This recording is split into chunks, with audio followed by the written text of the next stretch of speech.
Bonjour. Aujourd'hui, je vous reçois pour un autre podcast Demain Lab.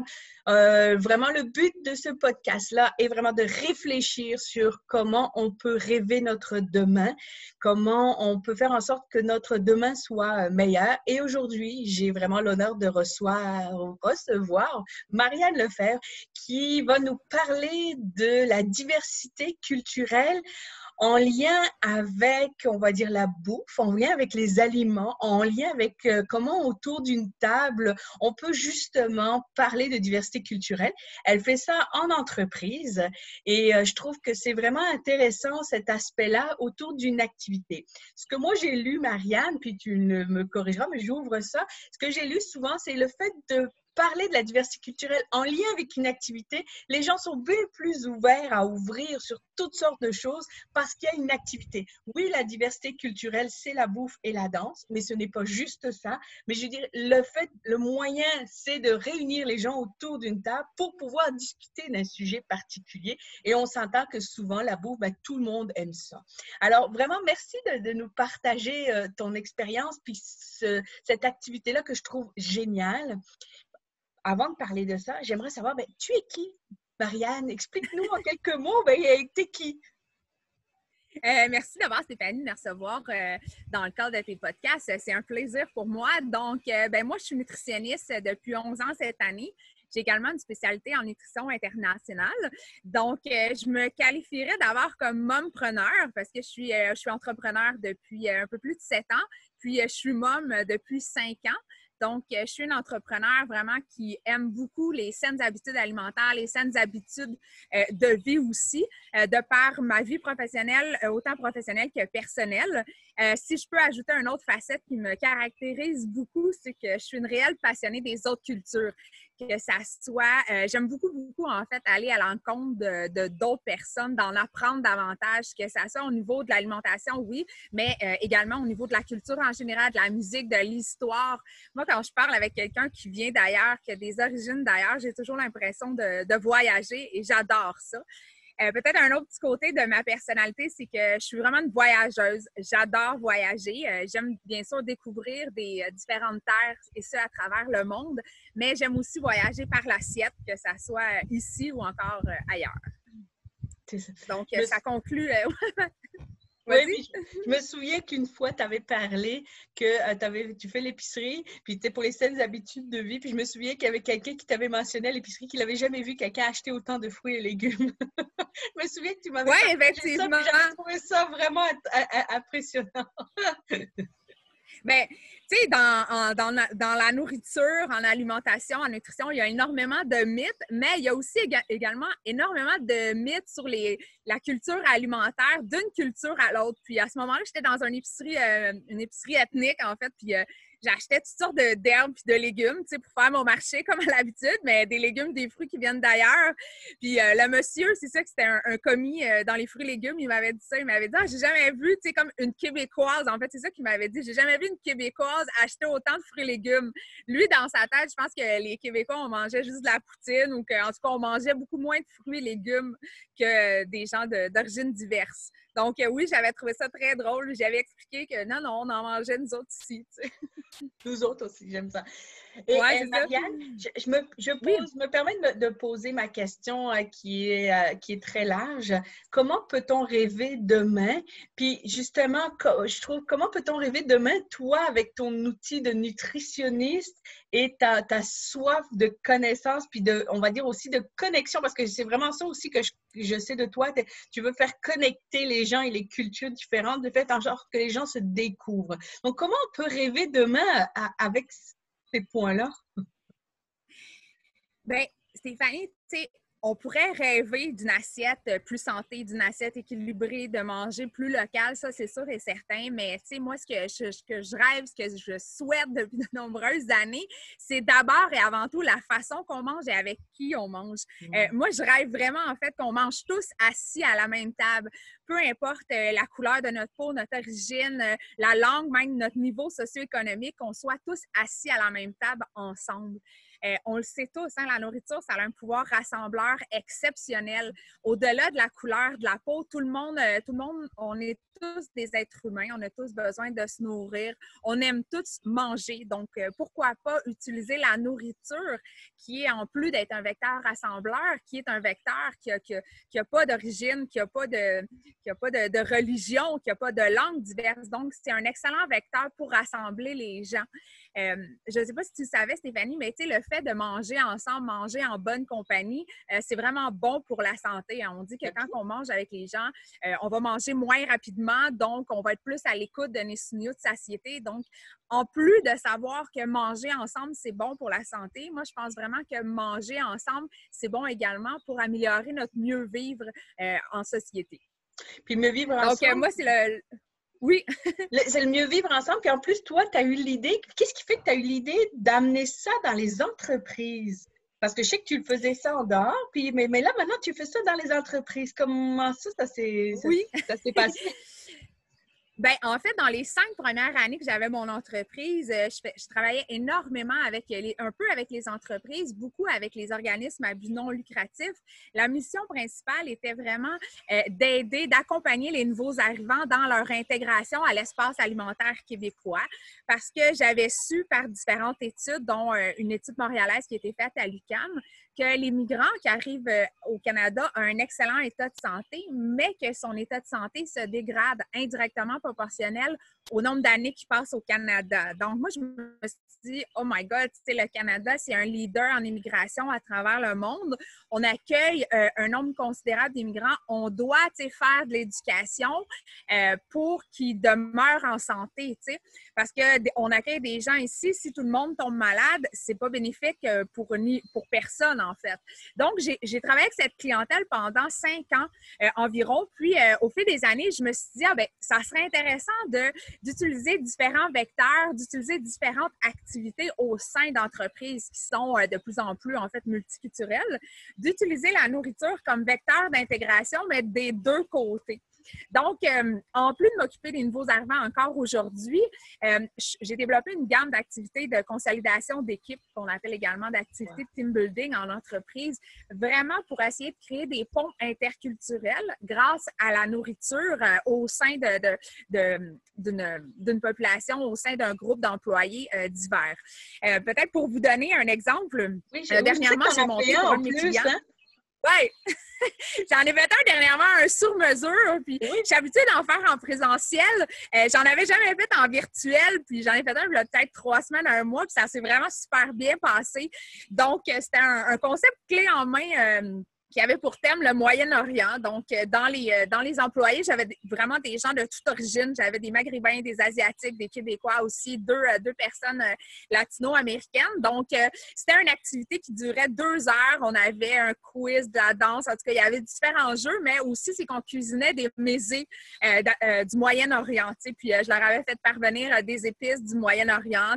Donc, le but, c'était vraiment de connaître davantage cette population-là. Puis, tu sais, Stéphanie, des fois, peut-être on oublie, mais quand on sait ce que l'autre mange, on a vraiment moins peur de lui. Okay. Puis non seulement on a moins peur, mais aussi, c'est que ça nous fait un sujet de discussion qui est comme très neutre à aborder. Tu sais, au lieu de dire c'est pas facile l'hiver au Québec ou tu sais, des trucs un peu moins intéressant, on pourrait dire tu sais, oui, moi, ce que je connais de ta culture, c'est telle épice ou j'ai déjà goûté à tel mésé, tel truc, tu sais. Je trouve que c'est facile d'entrer en relation. Donc c'est ça. Donc, 2019, 2020, 2021, beaucoup d'activités de team building en entreprise, vraiment pour faciliter l'intégration.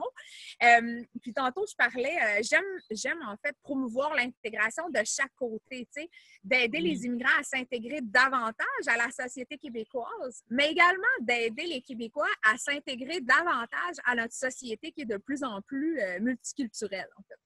Puis, je me permets de dire, parce que j'ai mon collègue Hubert Makwanda qui dit que quand on intègre des immigrants ou des gens venus d'ailleurs, c'est comme un jardin. Puis, j'aime beaucoup sa métaphore. Il dit, c'est comme un jardin, c'est que quand on veut planter quelque chose dans un jardin, on fait toujours un trou beaucoup plus grand que l'espace de la plante qu'on veut planter. Donc, c'est comme l'entreprise, pour pouvoir travailler, pour pouvoir accueillir des personnes venues d'ailleurs, il faut aussi creuser, donc il faut aussi travailler la terre pour pouvoir accueillir cette nouvelle plante, pour que cette plante puisse bien pousser. Et j'adore cette métaphore-là. Ce que je dis, c'est effectivement, c'est que c'est ce que tu fais. Donc, tu travailles aussi à faire en sorte que le jardin soit accueillant aussi pour les nouvelles plantes qui arrivent. Tout à fait, tout à fait. Tu sais, moi, je trouve, Stéphanie, que la nourriture n'est pas assez utilisée au Québec comme vecteur d'intégration. Je l'ai mentionné tantôt. Moi, je vais vous donner des exemples avec des faits des expériences qui m'est arrivées en voyageant. Peu importe sur quel continent je suis allée, toujours, je me fais inviter. Est-ce que tu veux prendre le thé? Est-ce que tu veux venir prendre un café avec des biscuits? Est-ce que tu veux venir manger? Il y a même souvent les gens, quand j'allais manger dans des restaurants, je disais, c'est bon, comment on prépare votre ceviche? Bien, la madame, elle m'invitait dans sa cuisine, tu sais. Je trouve qu'au Québec, ça manque un peu. On n'invite pas tant que ça les immigrants, que ça soit à la maison, que ça soit à découvrir notre culture, que ça soit à manger. L'autre jour, même, j'étais en discussion avec une dame haïtienne qui disait, tu sais, moi, ça fait genre 27 ans que je suis au Québec. C'est la première fois, on l'avait invité dans un repas, c'est la première fois qu'il y a des Québécois qui m'invitent à manger avec eux, tu sais. Donc, je pense que ça soit, si on est un peu plus mal à l'aise, peut-être à les inviter à la maison, que ça soit d'aller porter une recette de muffins, que ça soit de dîner avec eux à la cafétéria, des invités dans des pique-niques, des jardins, des choses comme ça. Puis, tu sais, je pense que pour les Québécois, on est très gourmands en général. On est très curieux de l'alimentation d'ailleurs, etc. Mais il ne faut pas oublier que pour les immigrants, l'alimentation, leur culture alimentaire aussi, ça prend tout un autre sens, hein, parce que les gens ont quitté tellement de choses de leur culture en laissant leur pays. La plupart du temps, ils ont laissé la famille, le réseau social, l'emploi, l'environnement, etc. Leur cuisine familiale, leur cuisine typique, c'est une des seules choses qu'ils ont apporté avec eux, leur culture, et qu'ils peuvent aussi partager. Donc, également, de laisser ces immigrants-là qui arrivent ici, nous laisser partager leur culture alimentaire. La plupart des gens vont beaucoup aimer ça, autant pour les deux parties, en fait, ça va être intéressant. Puis qu'est-ce que donc, vraiment échanger. Puis qu'est-ce que ça fait spécifiquement en entreprise? Tu sais, qu'est-ce que tu vois, le fait de partager, puis là je l'entends un peu, là, mais qu'est-ce qui fait que de partager de la bouffe en entreprise, ça a quel impact, ça? En fait, je pense que ça dégêne beaucoup, beaucoup les gens. J'ai l'impression que ça fait moins de relations tendues. Puis souvent, les gestionnaires m'ont dit, on le voit beaucoup à la cafétéria, tu sais, souvent comme dans les entreprises comme à Montréal, un peu partout, tu sais, les gens ont tendance à rester dans leur communauté, tu sais, à manger ensemble, tu sais, à la cafétéria. S'il y a 3-4 Maghrébins, ils vont manger ensemble. Même chose pour les Haïtiens, les Latino-Américains. Mais quand les gens savent ce qu'ils ont cuisiné, quand les gens ont déjà cuisiné ensemble, qu'ils ont déjà mangé ensemble, ensuite, à la cafétéria, ils vont se mélanger, plus manger ensemble davantage. Puis, forcément que ça va tisser des liens. On va le voir par la suite en entreprise que le travail d'équipe va être beaucoup plus présent. Hein? Parce que aussi, c'est que quand on cuisine, quand on mange ensemble, il y a beaucoup de préjugés qui s'en vont en arrière de nous, puis la confiance est vraiment plus là. T'sais. Je trouve que c'est souvent ça qui manque en entreprise. Les gens sont tous très polis les uns envers l'autre, mais il n'y a pas de réelle connexion qui se passe. Ce qui fait souvent, c'est que les gens vont travailler en silo. Ouais. Donc les ateliers, oui. Tu crées des liens grâce à l'estomac, tu sais, je veux dire, on a faim, donc une créatrice de liens grâce à l'estomac. Et j'ai entendu dans ton activité de team building que tu as fait virtuellement, tu as dit que tu créais des quiz et tout ça. Donc, ça veut dire que tu aussi invites les gens à aller au-delà de juste la bouffe. Est-ce que tu poses des questions sur les cultures différentes ou c'est quoi les quiz que tu poses? Donc, tu sais, c'est sûr qu'il y a une partie alimentaire qui est très présente. Donc, dans ce cas-ci, on a cuisiné 3 recettes ensemble. Dans d'autres cas, tu sais, ça va être des chasses au trésor avec la nourriture, des concours de cuisine, des choses comme ça. Mais dans ce cas précis, oui, il y a toujours J'avais fait des quiz sur la culture en général, par exemple, le Moyen-Orient. Où est-ce que ça se situe? Quels pays sont inclus dans la région du monde qu'on appelle le Moyen-Orient? Pardon. J'avais demandé comment on dit bon appétit en arabe. Donc, des choses comme ça, tu sais. Quel est le piment, quelle épice parmi celles que les participants avaient, on appelle le poivre libanais. Donc, dans mes activités, Stéphanie, il y a toujours un volet apprentissage sur la culture alimentaire de la région. Il y a toujours aussi un petit apprentissage sur la culture du pays. Puis aussi, je fais toujours un peu d'enseignement là, de nutritionnel. Tu sais. Je suis pas du genre à dire manger ça, c'est riche en vitamine A, ça va vous aider pour tel truc, mais je vais plus comme dire tu sais, les épices, c'est une bonne façon de cuisiner avec les épices parce que habituellement, tu sais, les épices, ça contient pas de calories, pas de matière grasse, ça donne beaucoup de saveur, ça permet de diminuer le sel dans l'alimentation, des choses comme ça. Tu sais. J'utilise en fait les habitudes culinaires, les habitudes de cuisine de d'autres régions du monde pour que les gens adoptent une saine alimentation. Tu sais.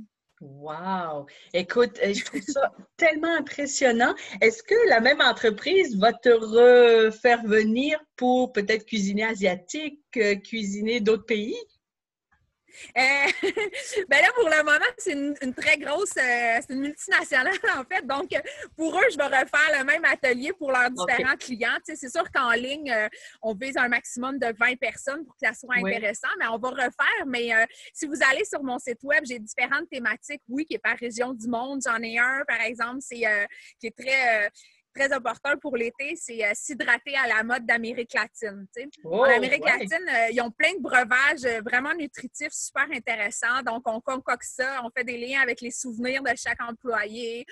J'en ai un autre, c'est sur les desserts, les collations du Maghreb. Je trouve que les Maghrébins, ils vont cuisiner beaucoup les fruits, ils vont mettre beaucoup les fruits de l'avant dans leur dessert. Donc, c'est toujours de trouver les...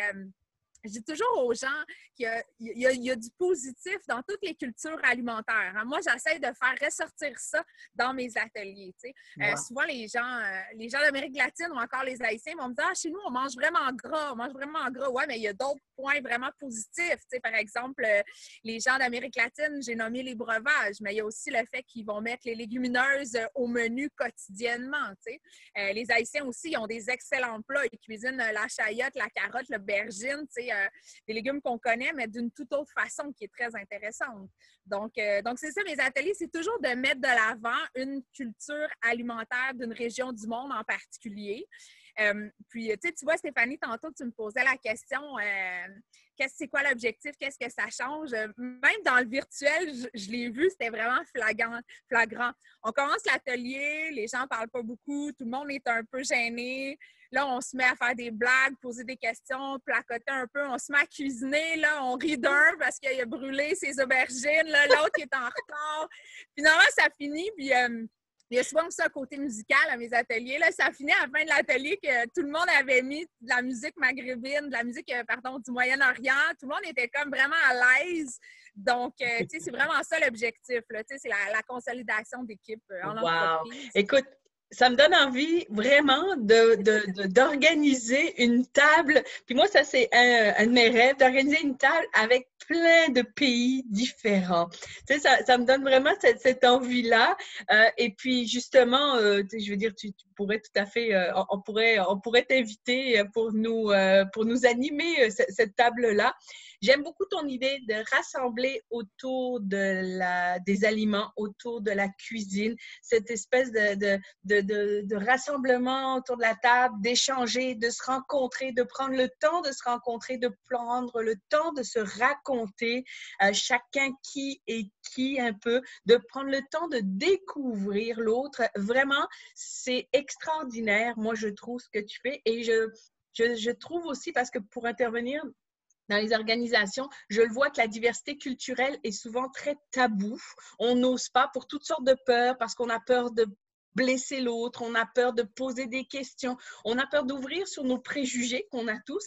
Et je trouve que ton médium d'aliments, de cuisiner, permet justement d'être plus relax et d'être plus ouvert à discuter. Ben voyons, comment ça que tu cuisines tes aubergines? Ça se fait pas de même dans mon pays, ça se fait comme ça, puis tout ça. Donc, j'aurais vraiment envie de tout à t'inviter fait. à une table avec plein de monde autour. Et j'aimerais ça que, tu sais, si les entreprises voudraient ouvrir, savent pas trop comment ouvrir sur la diversité culturelle, je trouve que c'est un excellent moyen d'ouvrir avant d'aller sur les préjugés. C'est un excellent moyen. Donc, Oui, on peut oui. aller sur ton site. Il y a toutes les formations et toutes les team building que tu offres. Oui, exactement. Donc, mariannelefebvre.ca. Vous allez voir, donc, j'offre principalement des conférences sur différents sujets aussi, puis des activités de team building là, qui visent à créer des ponts interculturels. Moi, j'adore Gênez-vous ça. pas pour me contacter aussi si vous voulez avoir des activités sur mesure, selon certaines problématiques que vous avez en entreprise, selon certaines populations également que vous avez. Là, je fais du sur-mesure sans problème. Ah, écoute, j'en doute pas. Moi, j'aurais le goût de t'embaucher demain matin. Puis je sais que tu es très créative. Alors, je suis certaine qu'il y a plein d'affaires. Puis tu connais tellement de choses. Je suis certaine qu'il y a plein de choses. Moi, je retiens ça. Marianne Lefebvre, c'est une créatrice de liens via l'estomac, Ouais, via le interculturel. ventre, Ouais. via la bouffe, via la bouche, via toutes sortes de choses qui fait que ça nous parle. Vraiment. Merci Ouais. beaucoup, Marianne, de créer ces liens-là. On a tellement besoin pour pouvoir justement créer un monde meilleur et s'ouvrir à la diversité. Merci beaucoup de t'être prêtée à cette entrevue. Merci, Stéphanie, c'est un plaisir.